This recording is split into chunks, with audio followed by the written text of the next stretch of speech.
लोग क्या कहेंगे, हम कब अपनी ज़िंदगी को इस लफ्ज़ से आज़ाद करेंगे। वही लोग जो हमारे बुरे वक्त में खड़े नहीं होते, उनके लिए हम कब तक परेशान होते रहेंगे, या हम अपनी ज़िंदगी को आसान कैसे बना सकते हैं उन लोगों से जिन लोगों को हमारी कभी परवाह ही नहीं होती। इसके ऊपर हम बात करेंगे बिना टाइम वेस्ट के। हम थोड़ा सा इसके ऊपर भी आज डिस्कस करेंगे, ये आज का हमारा टॉपिक होगा।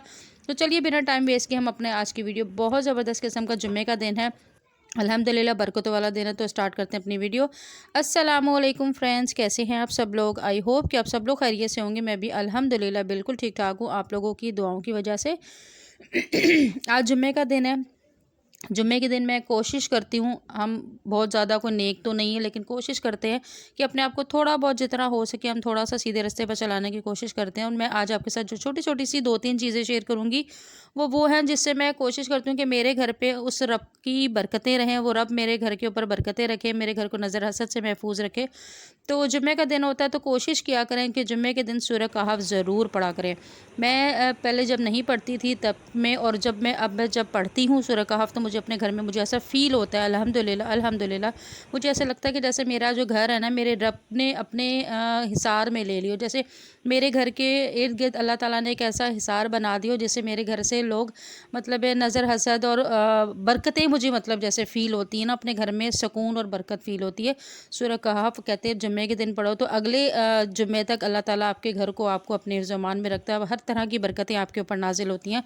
तो कोशिश किया करो कि जुम्मे के दिन ज़रूर जो है सूरह कहफ पढ़ा करें। और इसके साथ साथ 1-2 चीज़ें और भी हैं, वो भी मैं आपको साथ साथ शेयर करूँगी। तो पहले मैंने आपको थोड़ा सा बता देती हूँ कि सूरह कहफ पढ़ ली थी। सूरह कहफ पढ़ने के बाद मेरे जो हस्बैंड है वो नहाने गए हुए थे। कहते हैं जुम्मे के दिन लाजमी नहाना चाहिए, सब सुन्नत होती है, नहाना चाहिए, खुशबू लगानी चाहिए। जो जुम्मे के दिन नेल जो अपने कट कर लेने चाहिए, कहते जुम्मे के दिन करने चाहिए। इन सारी चीज़ों को, वही जो काम हमने नॉर्मली करने होते हैं ना, वो जब हम जुम्मे के दिन करते हैं तो उसका हमें डबल सवाब मिलता है। तो हमेशा कोशिश करनी चाहिए, छोटी छोटी से सुनते हमें हासिल करनी चाहिए, छोटे छोटे से सवाब हासिल करने चाहिए, जिनसे हमारे घर में बरकत होती है। अच्छा, मेरे हस्बैंड की ये बहुत मतलब एक अच्छी आदत है कि वो जुम्मे वाले दिन लाजमी अपने सुबह सुबह पहले नेल कट करते हैं, उसके बाद जाते हैं नहाते हैं, फिर कपड़े वगैरह चेंज करके जुम्मा पढ़ने जाते हैं। तो ये छोटी छोटी चीज़ें हमें ज़रूर करनी चाहिए। यहाँ मैंने अपने हस्बैंड के कपड़े जो है निकाल दिए थे, नाला वगैरह डाल दिया था ताकि वो तैयार होकर जुम्मा पढ़ने चले जाएं। उसके बाद जी आज हमारी क्योंकि सुबह थोड़ी सी लेट हुई थी, क्योंकि आपको पता है पिछला हफ्ता तकरीबन मेरा थोड़ा सा डाउन गुजरा था तबीयत के हवाले से। अभी भी मेरा गला थोड़ा सा ख़राब है, बाकी अल्हम्दुलिल्लाह बेहतर हूँ। बस जो खांसी और जो गला वो थोड़ा सा टाइम लेता है मेरा जाने में। तो मेरे हस्बैंड जो है जुम्मा पढ़ने चले गए थे, तो उसके साथ ही मैंने फटाफट जो है अपना सूरह कहफ पढ़ने, तो मैंने पहले अल्हम्दुलिल्लाह सबसे पहले पढ़ी थी। उसके बाद मैंने नमाज़ वगैरह जुम्मे की पढ़ के साथ में ही मैंने आलू जो है वो बॉयल करने रख दिए थे, और साथ ही मैं नाश्ता बनाना स्टार्ट किया था, ताकि जैसे ही मेरे हस्बैंड आएंगे ताकि हम थोड़ा सा हल्का फुल्का सा नाश्ता कर लेंगे, मैं और मेरे हस्बैंड। और उसके बाद फिर मैं आज बनाऊंगी बहुत ही मज़ेदार किस्म के आलू के पराठे और ग्रीन चटनी के साथ। मेरे घर में सबको बहुत पसंद है, क्योंकि मेरा जो छोटा बेटा है वो आज उसकी पिकनिक थी, वो पिकनिक पे गया हुआ है, तो वापसी पे वो हो सकता है मेरी बहन और मेरी बेटी और उसके साथ ही वापस आएगा। और जो बड़ा बेटा है वो स्कूल से आया, आके सो गया।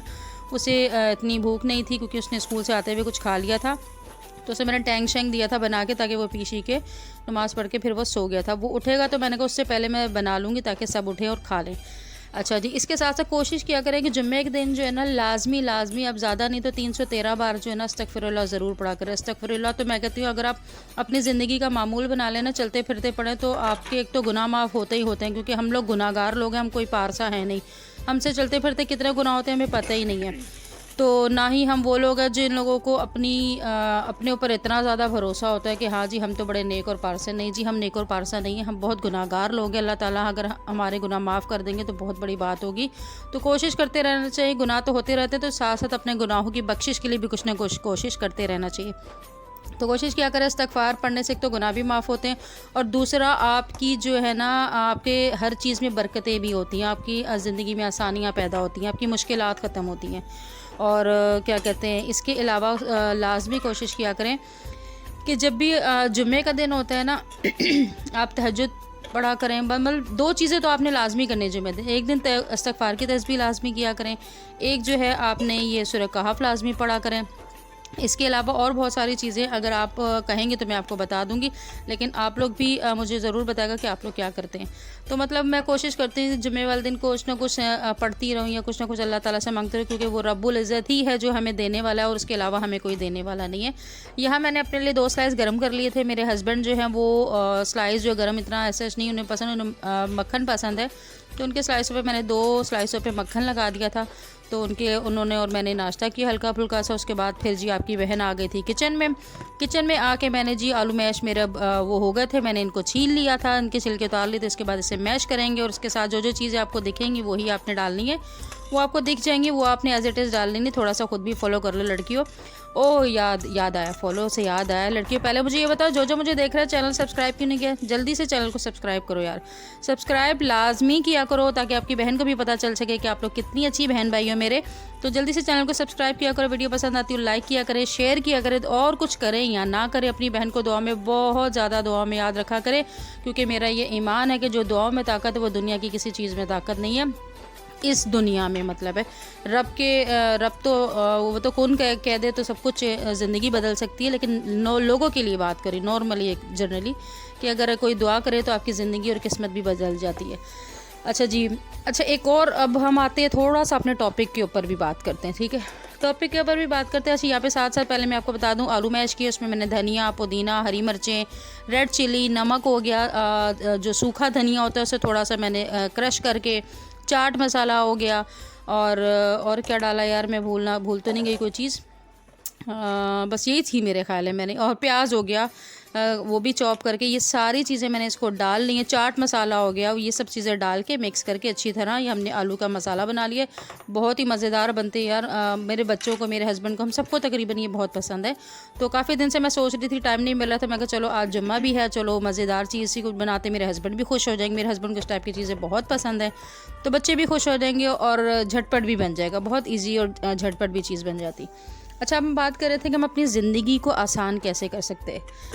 यार ज़िंदगी, मुझे आप लोगों को जो लगता है वो भी मेरे साथ ज़रूर शेयर करेगा। मुझे ऐसे लगता है हमें अपनी ज़िंदगी को आसान करने के लिए ना सबसे पहले अपनी ज़िंदगी से ये लफ्ज़ निकाल देना चाहिए, लोग क्या कहेंगे, हमारे घर वाले क्या कहेंगे, हमारे ससुराल वाले क्या कहेंगे, हमारे इर्द गिर्द के वो लोग क्या कहेंगे, मतलब कोई भी एक्स्ट्रा जिनको भी हम अहमियत देते हैं वो क्या कहेंगे। मुझे ये बताया जब उन्हें, जिनकी हम इतनी फ़िक्र करते हैं, वो क्या कहेंगे, वो कैसा सोचेंगे। वो लोग उस वक्त कहाँ होते हैं जब हमें उनकी ज़रूरत होती है, जब हम परेशानी में होते हैं तब वो कहाँ होते हैं।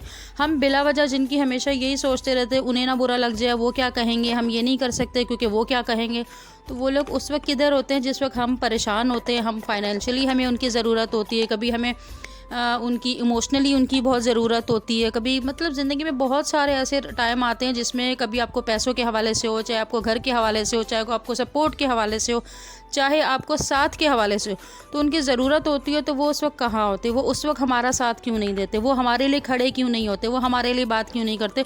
चलिए आप माना आप फाइनेंशियली किसी को सपोर्ट नहीं कर सकते, आप ज़बान से तो सपोर्ट कर सकते हैं ना, ज़बान से तो साथ दे सकते हैं। जो आपका ज़बान से भी साथ नहीं देते, जो आपके पीछे से जाके आप ही की बातें करते हैं, उन्हीं के लिए हम लोग इतना क्यों परेशान होते हैं कि वो क्या कहेंगे। तो इससे ज़्यादा बेहतर है कि जब आप शादीशुदा है ना तो ये सोचा करें कि मेरे हस्बैंड क्या कहेंगे। अगर आप अपने हस्बैंड के साथ सच बोल के चलती हैं, आप अपने हस्बैंड को हर चीज़ बता के चलती हैं, आप अपने हस्बैंड से मशवरा करके चलती हैं, अपने हस्बैंड की सपोर्ट के साथ चलती हैं, तो फिर मुझे नहीं लगता कि हमें ये सोचना चाहिए कि लोग क्या कहेंगे। क्योंकि जब आपके घर में खाना नहीं होता ना, अगर आप भूखे मर रहे होंगे ना, तो ये लोग अपना दरवाजे बंद कर लेते हैं, ये लोग अपने दरवाजे बंद कर लेते हैं कि कहीं आप उनसे मांगने ना आ जाए। ये वो लोग हैं जिनसे अगर आप 1000 रुपये भी मांग लें तो 1000 रुपये तो दूर की बात है, 200 रुपये भी नहीं देंगे आपको। उसी की निस्बत अगर आपका कोई अमीर रिश्तेदारों के घर चला जाएगा तो उनको सपोर्ट भी करेंगे, उनकी खातिर तवाज़ा भी करेंगे, उनकी खातिर तवाज़ा के लिए भी हज़ारों रुपए लगा देंगे। लेकिन वहीं जब अगर आप कोई मजबूर चला जाएगा, किसी को ज़रूरत होगी, तो उनको वो चला जाएगा तो वो कहेंगे हमारे तो अपने हालात बड़े ख़राब हैं, उन्होंने आपको तो क्या देना, उन 3600 बहाने और लिस्ट आपको बता देनी। तो मुझे लगता है कि ऐसे लोगों के और ये उन लोगों की जब तक हम केयर कर रहे हैं या उन लोगों के लिए फ़िक्र करते हैं, उससे ज़्यादा बेहतर है कि हम ये फ़िक्र करें कि हमें अपने घर को बेहतर कैसे करना है, अपने हालात को बेहतर कैसे करना है, अपने रिलेशनशिप को कैसे बेहतर करना है। कभी कभी हम औरतें, हम हस्बैंड, मेरे मतलब हस्बैंड हो या औरतें हो, कोई भी हो XYZ, इसी वजह से कि लोग क्या कहेंगे अपने घर में टेंशन डाल लेते हैं, अपने घर की को परेशानियों में मुब्तला कर देते हैं, जबकि हमें पता भी होता है कि हम गलत नहीं, उसके बावजूद भी हम अपने आप को टेंशन में डाल देते सिर्फ़ इसलिए कि लोग क्या कहेंगे, हमारे घर वाले क्या कहेंगे, हमारे बड़े क्या कहेंगे। मतलब अगर जो वो बड़े जो आपके साथ नहीं खड़े हो रहे, जो वो बड़े जो आपको कभी ज़बान से भी सपोर्ट नहीं कर रहे, तो फाइनेंशियली तो उन्होंने क्या सपोर्ट करनी है। अगर वो हक सच की बात ही नहीं कर रहे, वो अपनी औलादों में इंसाफ़ ही नहीं करते, तो फिर उनका हम यही फ़िक्र करते रहें कि वो क्या कहेंगे, वो क्या कहेंगे। तो इससे ज़्यादा बेहतर है कि आप अपने घर के लिए स्टैंड लें, अपने घर को देखें, अपने घर को बेहतर बनाएं और अपनी ज़िंदगी को आसान बनाएं। हमने अपनी ज़िंदगी को बहुत ज़्यादा मुश्किल खुद बनाया हुआ है। जो हमें पूछते ही नहीं, हम उन्हीं की परवाह करके पूरी ज़िंदगी चलते रहते हैं, वो क्या कहेंगे। तो ये चीज़ मैं भी उन बेवकूफ़ लोगों में मेरा भी शुमार होता है। लेकिन अब मुझे कोई अल्हम्दुलिल्लाह इतना वो हो गया कि मुझे कोई फ़िक्र नहीं है और कोई परवाह नहीं है कि वो क्या कहेंगे तो ये क्या कहेंगे तो और कोई क्या कहेगा। और अब यकीन करें, जब से मैंने इस चीज़ को अपने दिमाग में बनाया ना कि लोग क्या कहेंगे, मुझे इस बात की कोई परवाह नहीं। मैं ज़िंदगी में आधी से ज़्यादा सुकून में आ गई हूँ। मेरी ज़िंदगी आधी से ज़्यादा सुकून में आ गई। मुझे ऐसा लगता है जैसे मेरे दिमाग पे ना एक बहुत बड़ा बोझ था, वो ख़त्म हो गया। अब मुझे कोई फ़र्क नहीं पड़ता कि मैं क्या कर रही हूँ, क्या नहीं कर रही हूँ, वो लोग क्या कहेंगे, क्या सोचते हैं मेरे बारे में, मेरे कोई फ़र्क नहीं पड़ता। जिन्होंने बुरा आपके लिए सोचना है, अब उनको खून भी पिला दो, उन्होंने आपके लिए बुरा ही सोचना है। तो फिर क्या फ़ायदा इतना डर डर के ज़िंदगी गुजारने का या उनकी वो करने का। तो इससे ज़्यादा बेहतर अपने लिए बेहतर करें। हाँ, ये आपको ज़रूर खुद पता होना चाहिए। आप अपने हस्बैंड से कभी झूठ ना बोलें, अपने हस्बैंड को हर चीज़ बता के मशवरा करके करना चाहिए एक औरत को, मुझे ऐसे लगता है। क्योंकि हस्बैंड को अगर बताएंगे ना तो फिर वो गलत है मेरी नज़र में। आप लोगों का क्या वो है, वो आप लोग बता सकते हो। यहाँ जी मैंने अब सबसे पहले अपने हस्बैंड के लिए ही आलू का पराठा बनाया, चटनी बनाई और उनको दी। उन्होंने खाई, उन्हें बहुत मज़े की लगी, उनको मज़ा आया। तो साथ ही जी आपकी बहन ने अपने लिए भी बना लिया, क्योंकि मैंने भी उनके साथ ही हल्का फुल्का नाश्ता किया हुआ था। वीडियो में तो 2 मिनट के बाद ही हर चीज़ बन जाती है, लेकिन ये मतलब नाश्ता करने के 2 घंटे या 2.5 घंटे के बाद का ही वो था। तो मैंने भी एक पराठा बनाया, लेकिन आधा पराठा खाया। तो मुझे ये था कि चलो मेरा बेटा उठेगा तो उसको भी फिर मैं बना दूँगी। लेकिन हालांकि मैं थक गई थी काफ़ी, क्योंकि और भी घर के काम भी थे, सिर्फ किचन का ही काम नहीं होता। लेकिन फिर मेरे बेटे का मूड थोड़ा सा डाउन चल रहा था, तो वो उठा, उसने कहा नहीं जी मैंने तो अभी मेरा फ़्राइज़ खाने, अभी आप मुझे फ़्राइज़ बना के दें। फिर बहरहाल जी एक माँ को अपने बेटे के लिए करना पड़ता है कि चलो बच्चे का मूड अच्छा हो जाए, सिर्फ इसलिए। वरना इस वक्त मुझे कोई 1000 रुपये का 10,000 भी देता मैं फ़्राइज़ ना बनाती, लेकिन मेरे बेटे का मूड अच्छा हो जाए इसलिए फिर मैंने हिम्मत की और अपने बेटे के वो फ़्राइज़ बना के दिए, ताकि उसका थोड़ा सा मूड अच्छा हो जाए।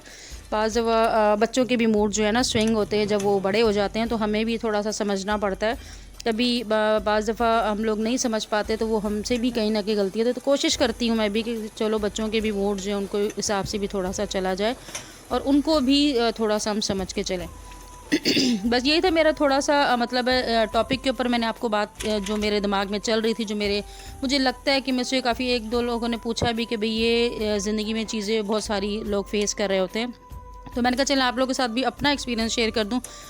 हो सकता है मेरी किसी बहन के मेरे काम आ जाए, जो पूरी ज़िंदगी इसी टेंशन में और परेशानियों में गुजार दी कि लोग क्या कहेंगे परवाह करते करते और हासिल वसूल कुछ भी नहीं हो। शायद उसे मेरी वीडियो से कोई मोटिवेशन मिल जाए और कोई से सपोर्ट मिल जाए, वो इस टेंशन से और इस बर्डन से बाहर निकल आए। तो बस अब तकरीबन शाम का टाइम हो गया था, मेरी बहन और बेटा आने वाले थे, तो बस हम उसी का इंतज़ार कर रहे थे और वो तकरीबन आ गए। तो चलिए आइए उनके साथ भी बातचीत करते हैं। कौन आया है ये? आते साथ मूड क्यों खराब है इसका? वालेकुम अस्सलाम। क्या हुआ है लड़की को? थक गए आप? ओए अल्लाह, मेरा बेबी थक गया है। ओए नहीं माँ सदके जाए मेरे बेबी के। चोट लगी हुई है। ओए होए चोट लगी भी, अभी देख लेते अपनी चोट। मैं पापा को बताऊंगी क्या करके आया ये। कहाँ लगी मेरे बेबी को? दिखाओ चोट कहाँ लगी। अरे अल्लाह माँ सदके जाए। इधर आ गया, मेरे पास आ गया। से बात कर रहे हैं। ये लगी है मेरे बच्चे को चोट।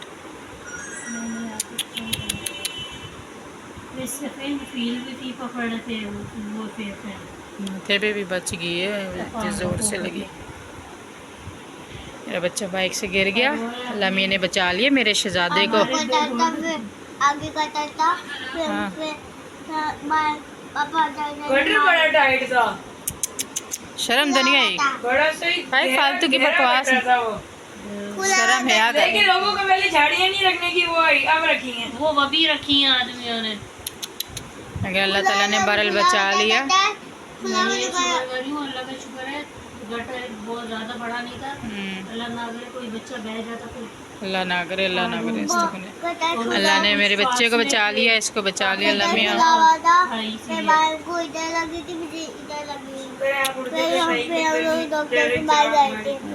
ये है कराची के हालात, खुला छोड़ देते। और ये देखो, ये अल्लाह ताला ने बचा लिया हमारे बच्चे को और हमारी बंतों को, दोनों को बचा लिया अल्लाह ताला। नहीं शुक्र अल्हम्दुलिल्लाह कि लगी नहीं, मेरा बच्चा बच गया। बड़े एहतियात करनी चाहिए भाई, कराची के हालात बड़े बकवास हैं। लोग किसी चीज़ से परेशान होते हैं, हम कराची के गटर चोरों के गटर के ढक्कन चोरों से परेशान हैं। इस सब उनकी मेहरबानी। किधर गई? मैंने भी इधर रखी थी। पाकिस्तान कराची के लिए लोग मरे रहते हैं, ये जो होटल लेने आ जाते हैं फिर मरे रहते हैं, सड़कें तोड़ फोड़ के फिर बैठ जाते हैं। वही ना, पहले नहीं इनको याद आती, जब सड़कें बनती है फिर ही तोड़ फोड़ के बैठते हैं। चलो सदका दो अपना, अल्लाह ताला ने इनको बचा लिया, अल्लाह मियाँ हिफाजत फरमाए। हॉस्पिटल गए वहीं पे ही दिया मैं।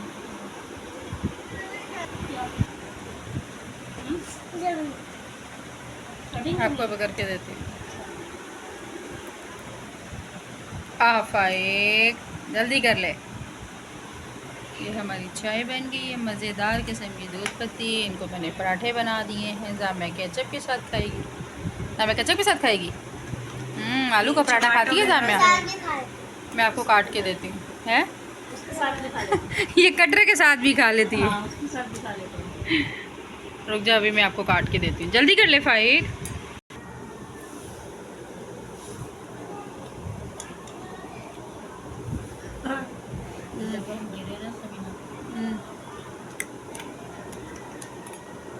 मेरे मुंह की लोग क्यों? तो मेरी होने वाली है, मेरी होने वाली है।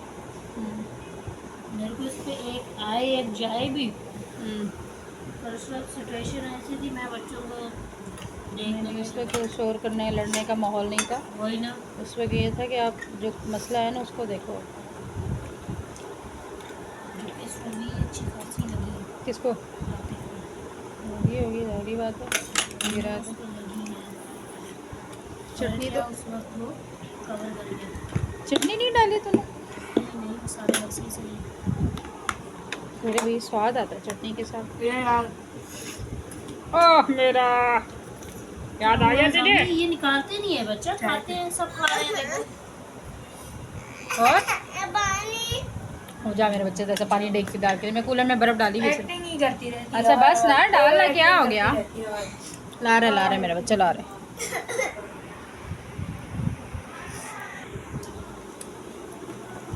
आला है पानी, आला है शबल का जो।